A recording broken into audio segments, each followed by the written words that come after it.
Hey, I'm Chris Kearey. I'm 26 from Hornsby, New South Wales.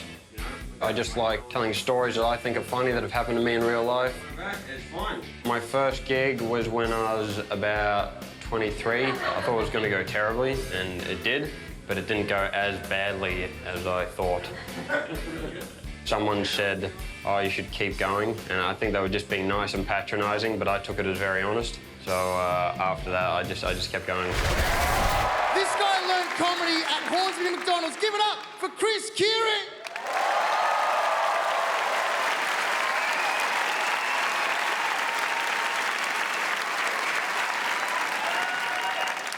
Hey, all right. My name's Chris. I've been working in an office, right, since I was 18. I'm 26 now. And like when I was 21, I was just like, oh, that's right. I hate this. I want to quit, you know? But here's the thing they don't tell you about office jobs is when you quit, you've got to hang around for another month, right?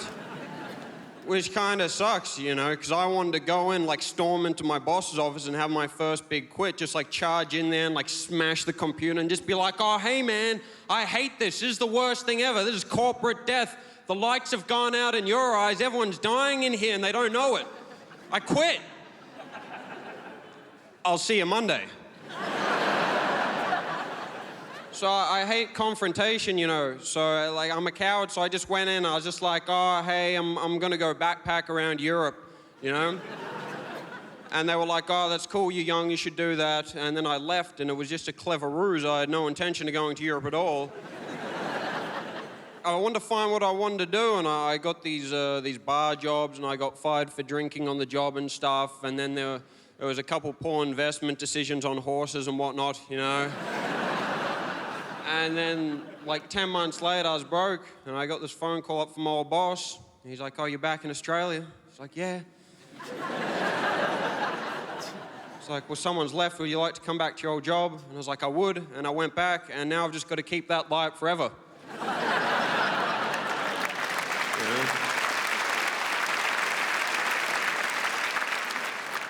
It's pretty easy, though, to be honest. People are like, oh, how's Europe? And you're like, oh, the pizza's not as good as you'd think it'd be in Italy. Like, the Domino's is about the same. They've kind of lost their culture, you know? It's a bit weird. It's all right, you know? Until now, we've got this lady in my work, Natalie, who is going to Europe, and because everyone knows I've been there, she's been coming to ask me questions about it.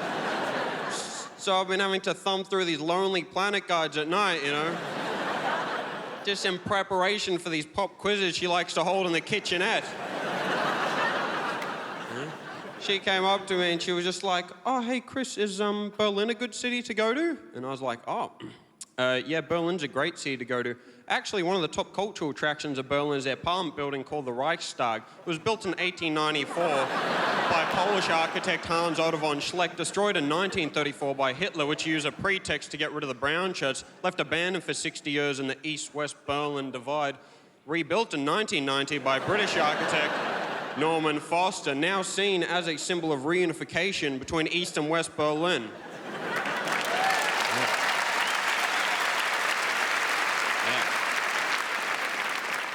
Yeah, Berlin's a great city to go to.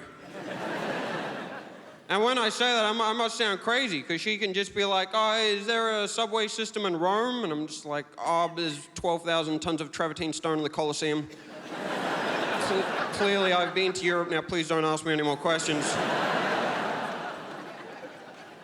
It's all right, though, because she left to go to Europe, so I got away with it.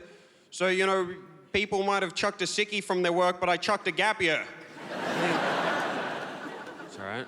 I went on this first date recently, right? And do you ever have like one of those horrible first dates, just like a disaster? And like I was with this girl, and I could just tell that she thought she was a 10 and way better than me. And I knew that because she was like, oh, I'm a 10, I'm way better than you. Like, oh, okay, yeah. That's a bit arrogant, you know? So I just wanted to cut her down a bit, and I was just like, oh, you're not a 10. You know? She was like, what the hell, how so? And I was like, well, you know, we're on this date here, so you're not a 10 because I know I can't pull a 10. Yeah, it's like, yeah, how's that for logic? I got you. I was just like, oh, you're like a 7.5, I'm a 6. Like, you're the upper credit limit I can borrow from what I've got going on in my life. The date kept going, surprisingly. And later on, she was trying to see if I was cultured, right? And she was just like, oh, are you into foreign cinema? And I was just like, yeah, the American films, a lot. The good, you know? I could tell it was the wrong answer, and before I stopped myself, I tried to win her back, and I was just like, hey, but have I ever told you about the time I went to Europe? The Reichstag was built in 1894. Cultural attraction. That date didn't really go anywhere, you know, which is all right, because I'm not like good at sex, and I'm not bad at it, but like I'm built like a Toyota Camry. I'll get you where you need to go, but you're not gonna remember the ride or anything, you know? Yeah.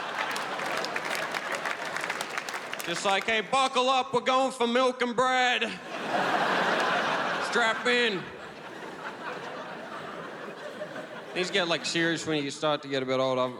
I've got a mate, right, and about a year ago, he just phoned me up and he was like, oh, hey, Chris, my girlfriend Claire's pregnant. And we talked about it honestly. I was like, man, you know, Claire's at uni and doesn't have a job, and like you wear Monster Energy drink caps. Like, I'm just not sure.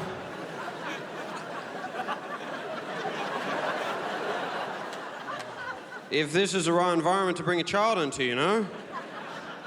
And we talked about it, and he was just like, no, we really want to have a kid. I was like, oh man, that's so good, you know?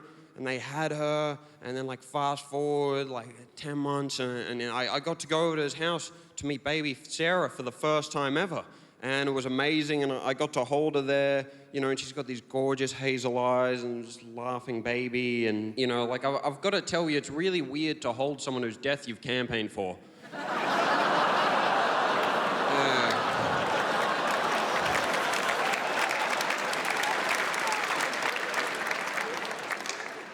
I was just like, oh, hey, sorry about that. Yeah. Like, nothing personal. I just wanted to keep drinking with my mate, you know? Come on, don't look at me like that. I'm your godfather. All right, thanks, guys. Have a good night. Give it up for Chris Kearey! I've bombed in front of like 10 people, and I was like, I don't want to bomb in front of 1,000 people, but like when you're up there and they're into it, it's really fun. It's really fun.